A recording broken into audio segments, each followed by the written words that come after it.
Shalom Bapak Ibu Saudara, kembali kita berjumpa hari ini untuk menikmati firman Tuhan. Mari kita siapkan hati kita dan kita berdoa. Demi nama Tuhan Yesus Kristus kami bersyukur buat kesempatan hari ini kami bisa memuliakan Engkau, beribadah kepadamu dan mendengarkan firman-Mu. Kami berdoa, Tuhan lawat kami semua, urapi kami semua, berikan pemahaman kepada kami agar kebenaran firman ini menjadi bagian dari hidup kami. Kami mendapatkan pencerahan, mendapatkan tuntunan untuk bertumbuh dalam rancangan Tuhan sampai seluruh rancangan Tuhan terjadi atas kami.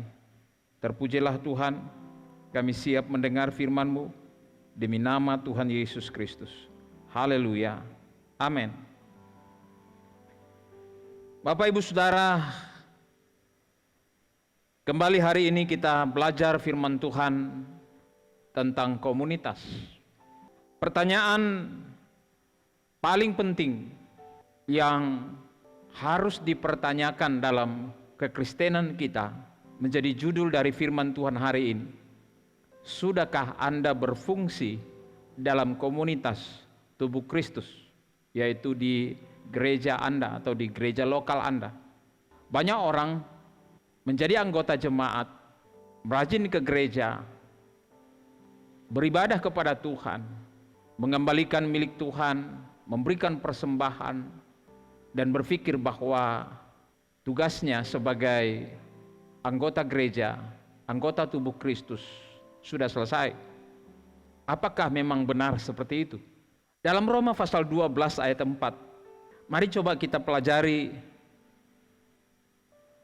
apa yang dikatakan oleh Rasul Paulus, bahwa keberadaan setiap anggota di dalam suatu jemaat lokal adalah bagaikan satu komunitas tubuh Kristus, di mana setiap anggota berperan aktif hidup sebagaimana tugas dan tanggung jawab, talenta, kemampuan, karunia, dan peran-peran mereka masing-masing sebagaimana yang diberikan oleh Allah kepada mereka. Di dalam Roma pasal 12 ayat 4 dikatakan, sebab sama seperti pada satu tubuh kita mempunyai banyak anggota, tetapi tidak semua anggota itu mempunyai tugas yang sama. Demikian juga kita walaupun banyak adalah satu tubuh di dalam Kristus, tetapi kita masing-masing adalah anggota yang seorang terhadap yang lain.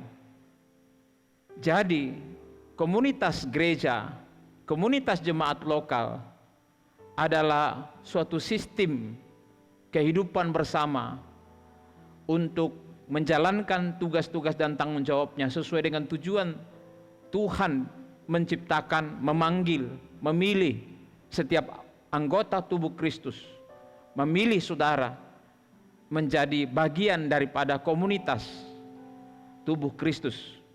Kalau kita pelajari kebenaran ini, dikatakan bahwa sama seperti pada satu tubuh kita mempunyai banyak anggota, tetapi tidak semua anggota itu mempunyai tugas yang sama. Artinya bahwa tidak semua anggota jemaat itu adalah orang-orang profesional yang berada di mimbar pelayanan gereja. Tidak semua mempunyai tugas sebagai pemimpin departemen atau kelompok-kelompok tertentu dalam pelayanan gereja lokal. Bapak Ibu Saudara yang dikasihi Tuhan, Rasul Paulus mengajarkan kepada kita suatu kebenaran tentang komunitas anggota tubuh Kristus. Dalam Roma 12 ayat 4 sampai 5 dikatakan, sebab sama seperti pada satu tubuh kita mempunyai banyak anggota, tetapi tidak semua anggota itu mempunyai tugas yang sama. Demikian juga kita walaupun banyak adalah satu tubuh di dalam Kristus, tetapi kita masing-masing adalah anggota yang seorang terhadap yang lain. Ini menunjukkan kepada kita bahwa sekalipun kita satu tubuh, tidak semuanya menjadi tangan, tidak semuanya menjadi mulut, tidak semuanya menjadi kaki, tapi kita mempunyai peran masing-masing sesuai dengan karunia Tuhan, kesanggupan yang Tuhan berikan kepada kita, supaya kita berperan entah di dalam gereja, di mimbar atau di bawah mimbar atau di belakang mimbar, atau di mana saja Tuhan mempercayakan kepada kita sebuah pelayanan sesuai dengan visi yang Tuhan taruh di hati kita masing-masing. Tidak semua anggota jemaat menjadi singers, worship leader, pemain musik, dan sebagainya.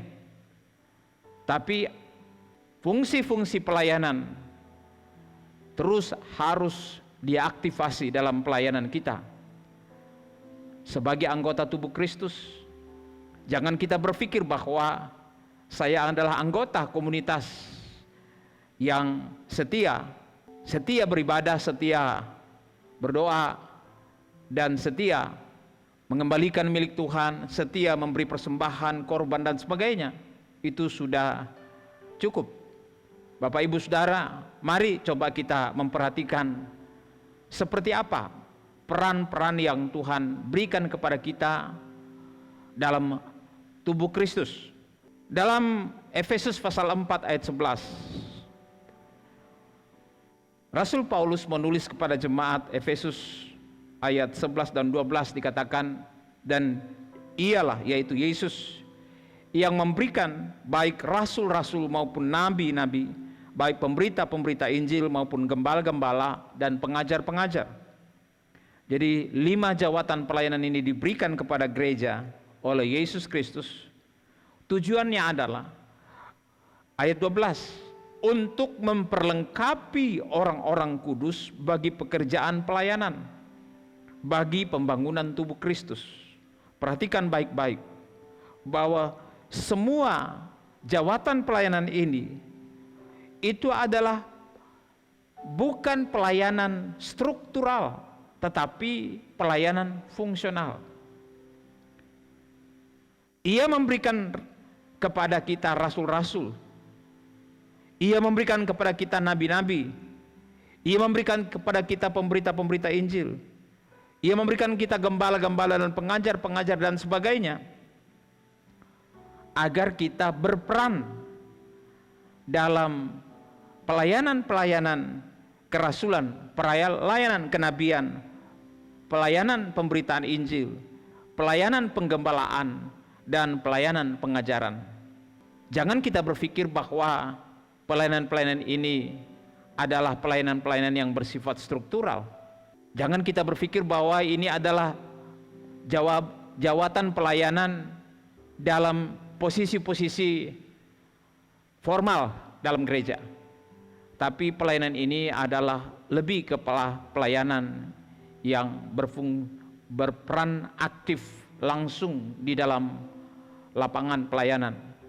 Jadi Bapak Ibu Saudara yang dikasihi Tuhan, mari kita melihat apa peran kita, apa tugas kita dalam tubuh Kristus, supaya kita benar-benar hidup dalam kehendak dan rancangan Tuhan. Jangan sampai kita berpikir bahwa saya sudah menjadi anggota tubuh Kristus, tetapi sebenarnya kita tidak berperan dalam tugas dan tanggung jawab yang Tuhan percayakan kepada kita, sehingga satu saat Tuhan akan datang meminta pertanggungan jawab kita, apakah kita telah mengerjakan tugas-tugas kita dengan baik. Nah, salah satu yang ingin saya sampaikan saat ini adalah bagaimana peran fungsi daripada komunitas-komunitas di dalam gereja lokal. Ada satu kisah di dalam Lukas pasal 5 mulai ayat yang ke-17 dan seterusnya, tentang bagaimana Yesus menolong orang, menyembuhkan orang, mengajar, dan seterusnya. Dan banyak orang datang kepada dia. Di antara orang-orang yang datang kepada Yesus itu, mereka adalah orang-orang yang membutuhkan pertolongan. Mereka datang dari Yudea, dari Galilea, dan Yerusalem. Saat itu Yesus sedang berada di Kapernaum. Banyak orang datang mendengarkan Yesus, termasuk tokoh-tokoh agama dan tokoh-tokoh masyarakat. Begitu banyaknya orang datang sehingga rumah di mana Yesus sedang menolong orang, menyembuhkan orang dan mengajar, itu begitu penuhnya sampai di luar, sehingga tidak ada jalan untuk bisa masuk ke dalam. Dalam kisah ini diceritakan dalam Lukas 5:17, pada suatu hari ketika Yesus mengajar, ada beberapa orang Farisi dan ahli Taurat duduk mendengarkannya. Mereka datang dari semua desa di Galilea dan Yudea dan dari Yerusalem. Kuasa Tuhan menyertai dia sehingga ia dapat menyembuhkan orang sakit. Lalu datanglah beberapa orang mengusung seorang lumpuh di atas tempat tidur. Mereka berusaha membawa dia masuk dan meletakkannya di hadapan Yesus. Karena mereka tidak dapat membawanya masuk berhubung dengan banyaknya orang di situ, naiklah mereka ke atap rumah lalu membongkar atap itu dan menurunkan orang itu dengan tempat tidurnya ke tengah-tengah orang banyak, tepat di depan Yesus. Ketika Yesus melihat iman mereka, berkatalah ia, "Hai saudara, dosamu sudah diampuni." Ayat 24, Yesus kemudian berkata, "Tetapi supaya kamu tahu bahwa di dunia ini Anak Manusia berkuasa mengampuni dosa, berkatalah ia kepada orang lumpuh itu, kepadamu kukatakan, bangunlah, angkatlah tempat tidurmu, dan pulanglah ke rumahmu." Bapak Ibu Saudara yang dikasihi Tuhan, karena begitu banyaknya orang berkerumun, maka akses orang sakit untuk berjumpa Yesus, khususnya orang lumpuh ini, begitu sulit. Tetapi orang-orang yang membawa orang lumpuh ini tidak kehabisan akal. Mereka mengupayakan cara yang di luar dari kebiasaan. Mereka mengambil keputusan untuk membongkar atap rumah, lalu menurunkan orang sakit ini dengan tempat tidurnya tepat di depan Yesus. Bapak Ibu Saudara, saat ini berita tentang Yesus, kuasa mujizat Yesus telah terjadi di mana-mana. Banyak anggota masyarakat, tokoh agama, tokoh masyarakat dapat mengikuti berita-berita tentang Yesus di rumah mereka masing-masing. Oleh karena adanya teknologi, informasi, dan komunikasi yang begitu luar biasa saat-saat sekarang ini. Bapak Ibu Saudara, saudara pasti memahami bahwa inilah saat di mana Yesus sedang menyampaikan kebenaran-kebenaran firman-Nya melalui berbagai cara agar setiap orang boleh mengalami kuasa dan kasih-Nya serta kebenaran-Nya. Pertanyaan penting bagi saudara adalah, apakah Bapak Ibu Saudara telah mengambil peran saudara di dalam kegerakan Allah yang sedang terjadi di depan kita? Apakah saudara telah mengambil tanggung jawab saudara di dalam membawa orang-orang datang kepada Yesus, khususnya mereka yang lumpuh, mereka yang sakit, mereka yang tidak mampu mengakses kuasa Tuhan dalam hidup mereka karena berbagai keterbatasan dalam hidup mereka masing-masing. Dalam kisah ini kita menemukan bahwa ada dua kelompok orang. Pertama adalah komunitas orang-orang yang sehati dan sepakat membawa orang lumpuh kepada Tuhan untuk disembuhkan. Mungkin itu adalah saudara, anggota-anggota jemaat, anggota keluarga Allah yang telah mengambil tanggung jawab atas dasar kasih agar orang-orang yang tidak punya kekuatan dan kemampuan mengakses kuasa Tuhan, hadirat Allah, kebenaran firman Tuhan yang mengubahkan hidupnya, mereka bisa berjumpa dengan Yesus dan mengalami Tuhan. Yang kedua dalam peristiwa ini adalah bahwa Ada golongan orang-orang yang sakit, ada golongan orang yang lumpuh, bisa lumpuh hatinya, bisa lumpuh pikirannya, lumpuh ekonominya, lumpuh kaki dan tangannya, lumpuh tubuhnya, jiwa dan rohnya, sehingga tidak dapat berjumpa dengan Yesus. Mengapa demikian? Karena mereka belum pernah berjumpa dengan Yesus, tetapi jauh di dalam lubuk hatinya punya kerinduan untuk dilawat oleh Tuhan. Apakah Anda berada pada posisi ini? Mari Bapak Ibu Saudara, 3 hal kita akan pelajari dari kisah ini.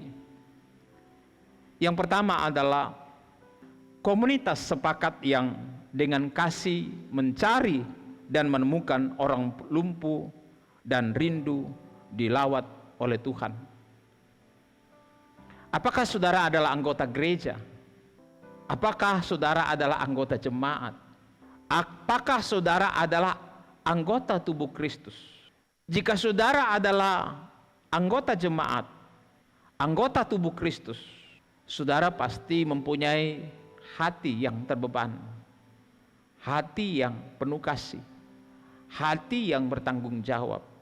Bukan hanya aktif di dalam upacara-upacara, seremoni-seremoni gerejawi di dalam gedung-gedung gereja. Tuhan mengajarkan kepada kita sama seperti Yesus hidup. Ketika dia hidup di dunia, dia tidak hanya berdiam diri di dalam bait Allah, tetapi dia terus hidup dengan mobilitas yang tinggi, setiap hari pergi memberitakan Injil, pergi menyampaikan kabar baik, dan juga membawa orang kepada Tuhan agar mereka diselamatkan. Bahkan ia menyembuhkan orang-orang sakit, ia membangkitkan orang-orang mati, ia menghibur dan menguatkan orang-orang bersama komunitasnya. Bukan cuma itu, ia tidak hanya mengajar murid-muridnya untuk pergi bersama-sama, tetapi ia kemudian mengutus muridnya itu berdua-dua ke setiap kota, kampung, desa untuk memberitakan kabar baik. Nah, pertanyaan penting bagi saudara, aktivis-aktivis gereja, jemaat-jemaat yang setia, apakah saudara telah mengambil peran saudara sebagai anggota tubuh Kristus sebagaimana yang ditunjukkan oleh Yesus kepada kita ketika ia hidup di dunia? Dia tidak hanya hidup di bait Allah, tetapi dia keluar untuk membawa orang-orang yang sakit, orang-orang yang membutuhkan pertolongan, orang-orang yang butuh belas kasihan. Bapak Ibu Saudara, tingkatkanlah level saudara dari level kekristenan yang hanya berpusat di gedung gereja, lalu kemudian keluar memberitakan kasih Tuhan, memberitakan Injil kepada orang-orang lumpuh.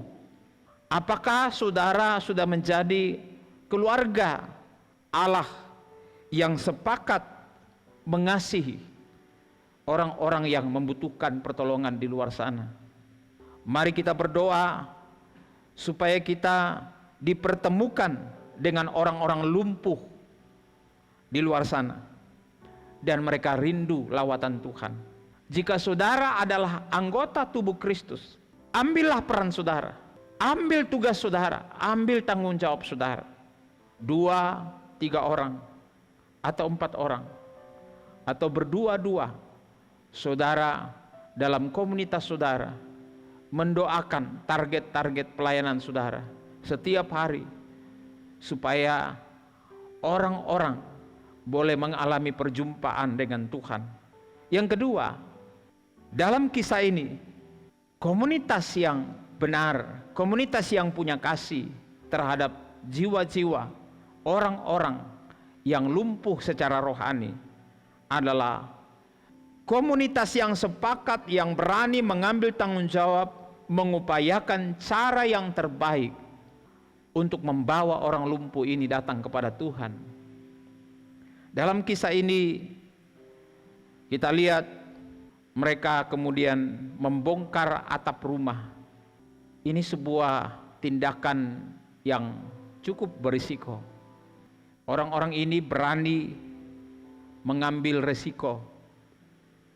Tidak hanya mencari rasa aman dan nyaman, rasa enak dengan ibadah-ibadahnya, dengan persekutuan-persekutuan, dengan acara-acara makan dan minum. Tetapi mereka berani membuat proyek pelayanan untuk membawa orang-orang kepada Yesus. Walaupun itu harus dibayar dengan harga, mereka tidak memperhitungkan tenaganya, tidak memperhitungkan biayanya, tidak memperhitungkan risiko-risiko lainnya. Yang penting adalah orang lumpuh ini dapat dibawa datang kepada Yesus. Saya berharap bahwa jemaat Tuhan saat-saat sekarang ini masing-masing mengambil tanggung jawab, sepakat dengan komunitas, anggota komunitas saudara. Tidak harus secara formal dari gereja, tidak harus secara formal diatur oleh gereja, tetapi buatlah inisiatif, karena saudara mempunyai roh Tuhan di dalam dirimu, roh Kristus, roh murid-murid, spirit murid-murid Kristus ada di dalam saudara. Karena di dalam diri saudara telah menerima kebenaran, pemulihan, penyelamatan, pengudusan dari Yesus Kristus untuk saudara hidup dalam rancangan-rancangannya. Komunitas yang sepakat berani mengambil tanggung jawab. Buatlah proyek-proyek pelayanan saudara sendiri bersama komunitas saudara, baik dalam komunitas pria, komunitas wanita, komunitas youth. Ambillah peran-peran saudara dan upayakan cara yang terbaik. Mereka tidak hanya membongkar rumah itu tanpa tujuan, tapi mereka membongkar atap rumah untuk membawa orang sakit itu naik ke atap. Bayangkan saudara bagaimana pengorbanan daripada komunitas ini. Bapak ibu saudara, saudara butuh semangat, keyakinan, dan kerelaan untuk berkorban. Kalau saudara tidak punya kerelaan untuk berkorban, bagaimana status saudara di dalam tubuh Kristus? Yesus sudah berkorban bagi kita di kayu salib. Bagaimana kita dalam hubungan kita dengan jiwa-jiwa yang belum diselamatkan? Mari Bapak Ibu Saudara, kita mengambil tanggung jawab kita untuk mengupayakan cara yang terbaik agar setiap orang yang kita layani di komunitas kita masing-masing dapat dibawa datang kepada Yesus dan berjumpa dengan Yesus. Yang ketiga, komunitas ini tidak bekerja setengah jalan, tetapi komunitas ini sepakat untuk setia mendampingi dan melayani sampai tuntas. Mereka tidak hanya membawa orang lumpuh ini sampai ke atas atap, tetapi mereka membawanya tepat di depan Yesus. Dan Yesus menolong orang ini, mengampuni orang ini, dan menyembuhkannya. Mari Bapak Ibu Saudara, ketika saudara punya proyek pelayanan dalam komunitas, mari kita kerja sampai tuntas. Kita berdoa sampai tuntas. Kita bekerja sampai tuntas. Kita pelayani jiwa-jiwa sampai tuntas, sampai ia berjumpa dengan Yesus, sampai terima Yesus, sampai dibaptis ke dalam Kristus. Itulah tugas gereja. Itulah buah pelayanan kita. Sampai ke dalam kekekalan, membawa jiwa-jiwa datang kepada Tuhan supaya diselamatkan. Pertanyaannya adalah, sudahkah Anda berfungsi dalam komunitas saudara sebagai anggota tubuh Kristus? Ada banyak orang di luar sana saat ini yang sedang membutuhkan pertolongan, tidak punya kekuatan kemampuan mengakses Yesus Kristus. Mereka butuh berita Injil dari saudara. Mereka butuh pelayanan pribadi saudara. Mereka butuh kesaksian saudara. Mereka butuh doa saudara. Mereka butuh tumpangan tangan saudara. Mereka butuh uluran tangan saudara. Mereka butuh pengorbanan saudara. Mereka butuh kasih saudara yang Tuhan sudah berikan kepada saudara. Mereka butuhkan. Di manakah posisi Anda saat ini? Mungkin saudara juga adalah orang-orang yang sedang merindukan Tuhan. Saudara butuh lawatan Tuhan. Ada banyak orang saat ini yang seperti orang lumpuh ini. Sayang sekali tidak ada yang memperkenalkan Yesus kepadanya. Mari saya mengajak kita semua untuk membawa orang-orang ini datang kepada Tuhan. Saya ketemukan bahwa ada banyak orang yang malu ke gereja, malu karena tidak tahu lagu, malu karena tidak memiliki kenalan yang akrab di gereja. Bisa juga tidak ada yang cukup serius membawanya kepada Yesus dan seterusnya. Jika Anda adalah orang percaya yang merasa kurang berarti, tidak memiliki skill pelayanan dalam gedung gereja, Anda hanya seorang yang mungkin memiliki kedudukan dalam struktur gereja, tetapi secara fungsional merasa tidak cukup berarti, dan Anda rindu menjadi pribadi yang berarti dalam tubuh Kristus. Anda rindu dipakai oleh Tuhan. Disinilah peran saudara. Ambil tanggung jawab saudara, karena saudara dibutuhkan berada pada posisi tersebut, dalam fungsi tersebut. Kalau saudara berjemaat dan berada di dalam suatu komunitas, dalam jemaat lokal, tapi mungkin saudara mulai bosan dan merasa stagnan dalam rutinitas pertemuan komunitas saudara. Mungkin Tuhan sedang membawa hati Anda kepada orang-orang yang membutuhkan Yesus di luar komunitas Anda. Segeralah mengajak anggota komunitas Anda untuk berdoa agar dipertemukan dengan orang-orang yang membutuhkan lawatan Tuhan. Saya percaya bahwa Tuhan tidak merancang Bapak Ibu Saudara untuk gagal dalam peran saudara dalam tubuh Kristus. Tuhan memanggil saudara untuk aktif hidup dalam peran saudara, supaya tubuh Kristus dapat menjadi jawaban, sebagaimana Kristus menjadi jawaban ketika dia hidup di dunia. Marilah jemaat Tuhan, kita mengambil peran kita menjadi jawaban bagi dunia saat di mana kita hidup saat-saat sekarang ini. Karena untuk itulah saudara dipanggil oleh Tuhan. Apabila Anda adalah orang-orang yang rindu disupport oleh Allah, mari saya mengajak saudara untuk berinisiatif membentuk komunitas sepakat yang memiliki belas kasihan untuk membawa orang-orang lumpuh berjumpa dengan Tuhan. Temukan juga di dalam doa kelompok saudara, dalam komunitas sel saudara, siapa anggota keluarga, sahabat dan kenalan yang Tuhan tuntun untuk Anda bawa kepada Tuhan, menjadi target pelayanan saudara. Jangan saudara berdiam diri dan terjebak dalam rutinitas gerejawi, rutinitas pelayanan seremonial, ibadah-ibadah dan sebagainya. Itu tidak salah, saudara aktif. Tetapi jangan cuma di bait Allah, tetapi mulailah mengambil tanggung jawab saudara dalam pelayanan kepada jiwa-jiwa. Ambillah kesepakatan dengan komunitas saudara untuk mendoakan orang tersebut, dan biarkan Tuhan membimbing komunitas Anda untuk berjumpa dengan orang-orang yang membutuhkan pertolongan. Teruslah bersemangat, karena Tuhan sedang mencari saudara.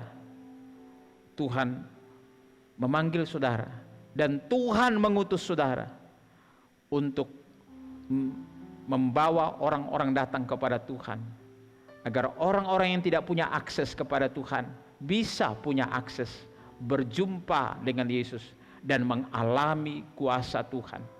Tuhan memberkati saudara. Amin. Mari kita berdoa. Demi nama Tuhan Yesus Kristus kami bersyukur buat kesempatan yang indah hari ini Tuhan berikan kepada kami. Kami berdoa biarlah firman Tuhan hari ini membangun satu kesadaran dalam diri kami tentang peran, fungsi, dan tanggung jawab kami di dalam komunitas tubuh Kristus. Kami tidak menjadi anggota jemaat yang hanya setia beribadah, tetapi juga setia menjangkau jiwa-jiwa dan bersama-sama dengan komunitas kami membawa orang-orang itu datang kepada Tuhan.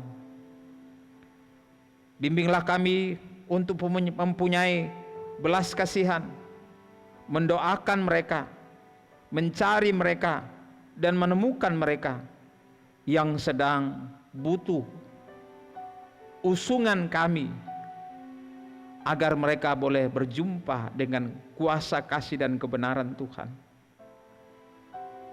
Kalau ada di antara saudara kami saat ini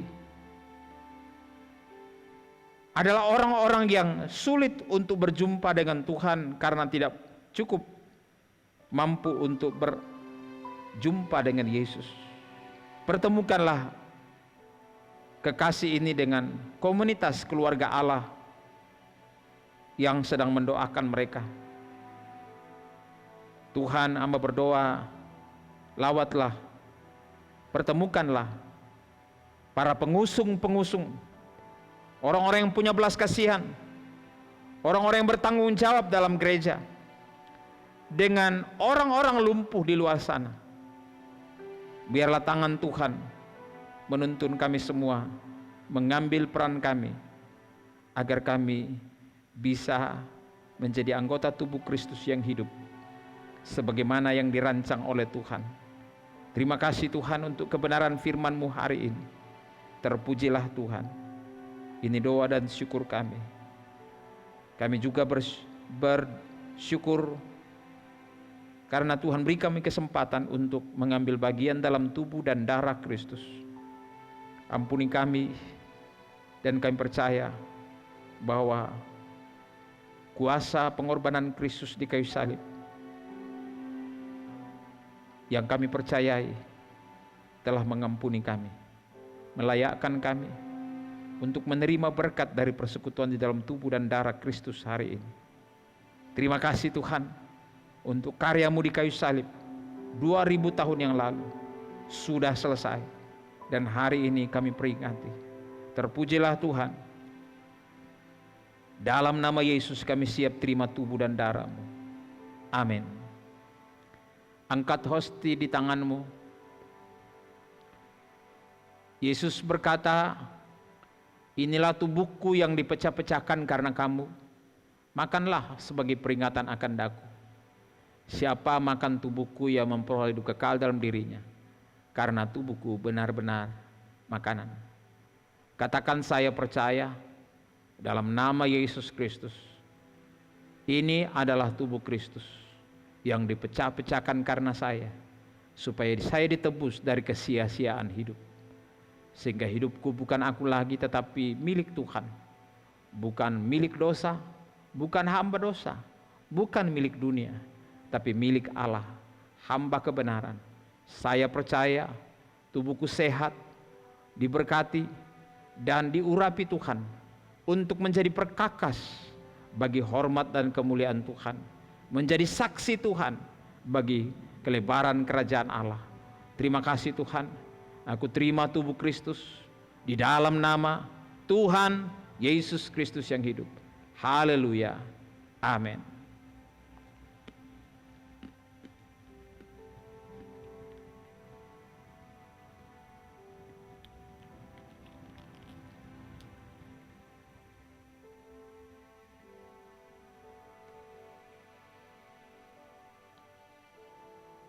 Angkat cawanmu.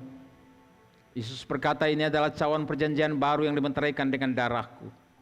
Siapa minum darahku yang perlu kekal dalam dirinya, karena darahku benar-benar minuman. Katakan, saya bersyukur dan percaya bahwa ini adalah darah anak domba Allah, tercurah di kayu salib, membasuhku dari segala dosa dan kejahatanku, supaya saya dibenarkan, dikuduskan, dilayakkan, menjadi milik kepunyaan Allah sekali untuk selamanya. Saya percaya, saya milik Tuhan. Saya bersyukur dan percaya bahwa saya menerima waris kerajaan sorga di dalam Kristus Yesus, dan namaku tertulis dalam kitab kehidupan. Terpujilah Tuhan, aku terima darah anak domba Allah dalam nama Tuhan Yesus Kristus. Haleluya. Mari kita minum.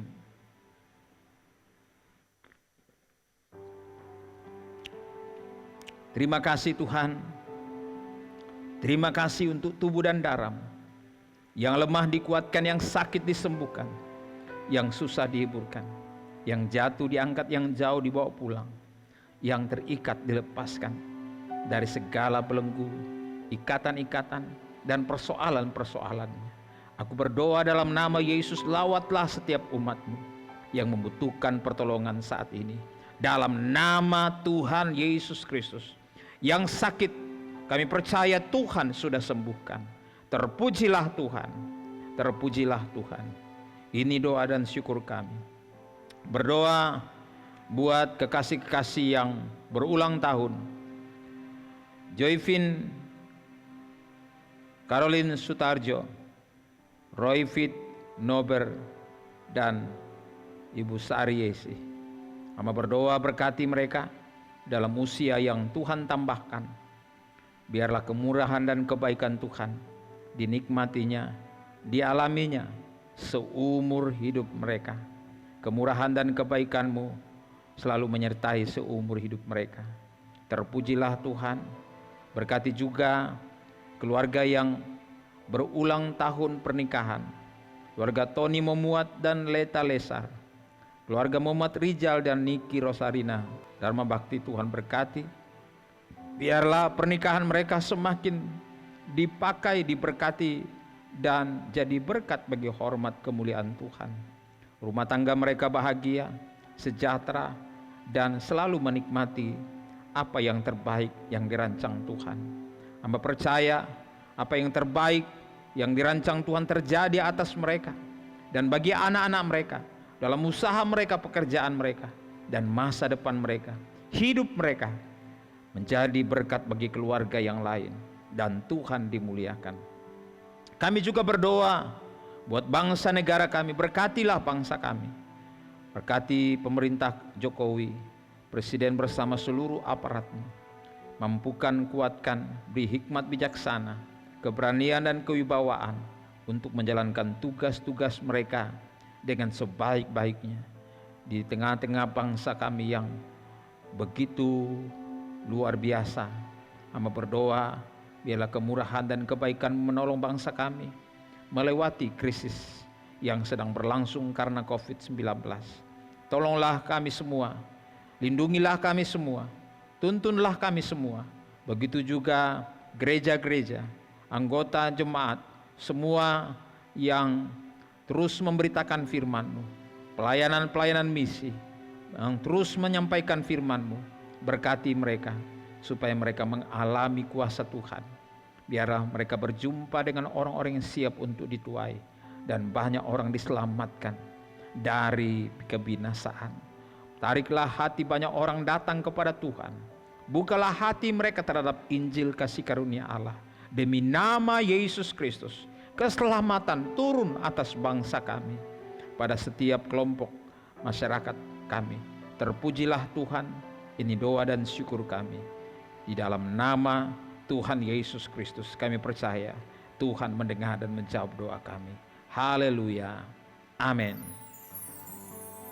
Bila Tuhan tak besertaku,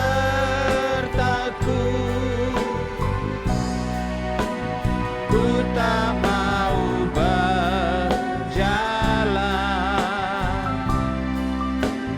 Ku perlu Tuhan pimpin langkahku dengan kasih karunia-Mu.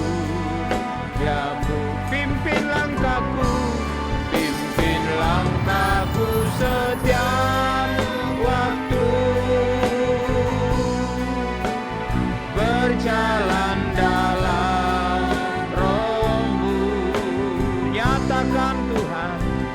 nyatakan Tuhan kemuliaan-Mu, dan berjalanlah denganku. Nyatakan Tuhan, nyatakan Tuhan kemuliaan-Mu, dan berjalanlah denganku.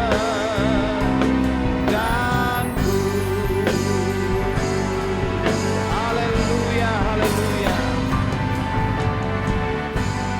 Kekasih Allah, angkat kedua tanganmu dan arahkan hatimu kepada Tuhan, dan terimalah berkat Tuhan. Turunlah berkat anugerah dari Bapa Surgawi, dari tempat yang maha tinggi. Turun menaungi engkau. Kasih sayang Yesus Kristus, Tuhan Gembala Agung, menuntunmu ke air tenang dan membaringkan di rumput hijau. Pertolongan, kekuatan, penghiburan, damai sejahtera Roh Kudus menyertai engkau saat ini sampai Tuhan datang menjemput kita semua. Terimalah berkat ini dalam nama Tuhan Yesus Kristus yang hidup. Haleluya. Amin. Bapa, terima kasih. Bapa, terima kasih. Bapa di dalam surga, ku berterima kasih.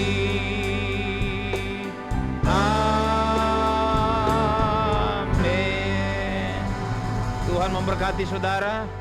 Sampai jumpa. Amin.